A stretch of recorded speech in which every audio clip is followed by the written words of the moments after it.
Hi guys, I'm pretty nervous doing this video. I've just deleted two 8-minute videos because it's just too much.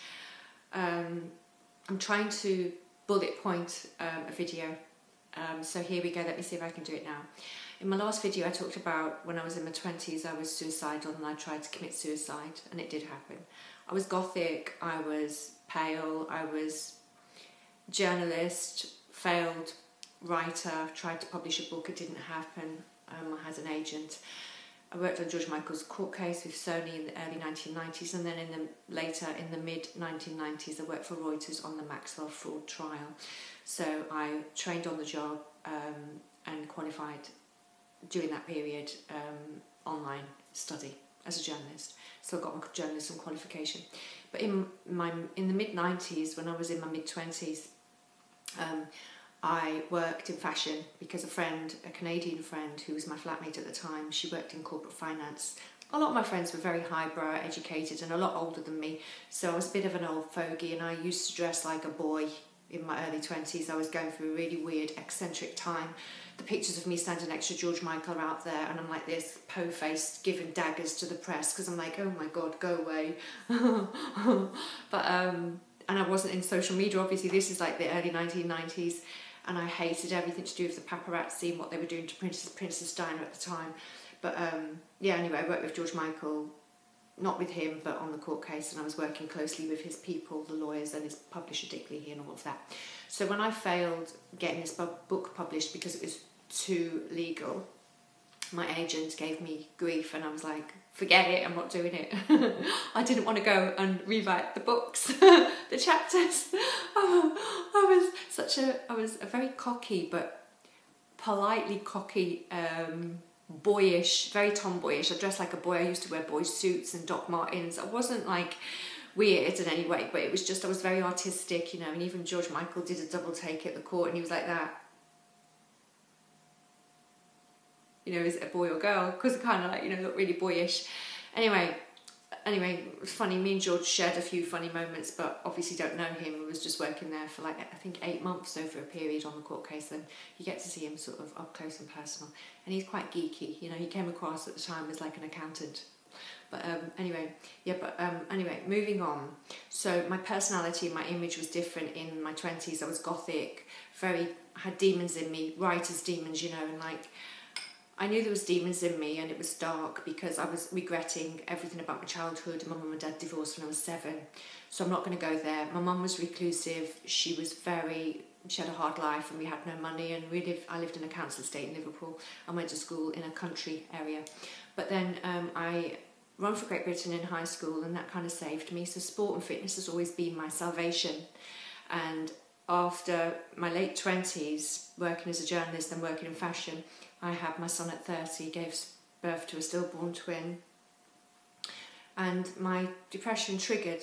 So I reinvented myself and bleached my hair. It all fell out, and the quest for my image was to change and kill off that gothic, dark-haired, pale-skinned, skinny girl that I didn't like anymore because it reminded me of death.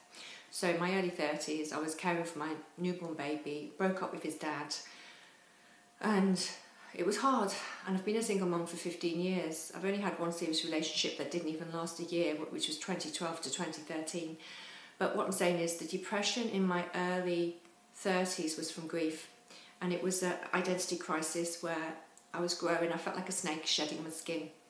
But I was on a self-growth and absolutely spot on, getting it right was important to me because I was having an identity crisis, and I was inspired by Marilyn Monroe and Barbie, and I just looked at Barbie, and I remember I never had a Barbie doll when I was little. I always had a Cindy doll, and I think she had a broken arm because it was second hand. We couldn't afford stuff when we were just so poor.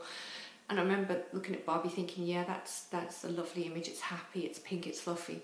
So I kind of gravitated towards the pink and the Barbie, and I set upon my reinvention in my mid-30s, and I used fitness and beauty to get there. And at 42 I got on stage and won a bikini model champion title. And here I am as an athlete in my 4th year competing, 1 title under my belt in my first year, and now I'm doing competing for the main UK federation, and I'm hoping to do really well this year.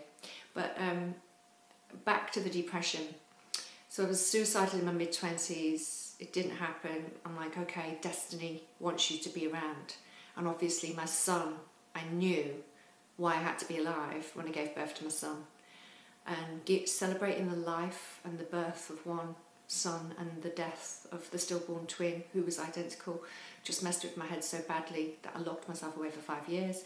And then I went to a friend's wedding.